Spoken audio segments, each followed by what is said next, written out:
Good morning guys, in front of me is Nokia 230 Dual SIM, and let me show you how to activate touch sounds. So at first you have to open your menu, then go to settings.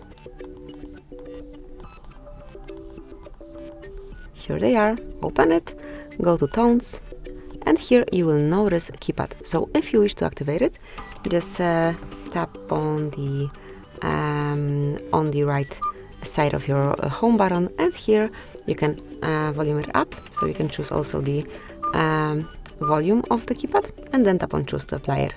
And that's it. As you can hear, from now on touch sounds are active and you can smoothly hear them. Obviously, once you want to mute it, just do it the same way. So open the settings,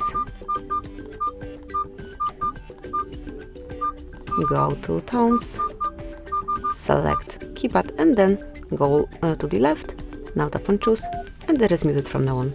Now you cannot hear it. So that's it, that will be all. Thank you for watching. Please subscribe our channel and leave the thumbs up.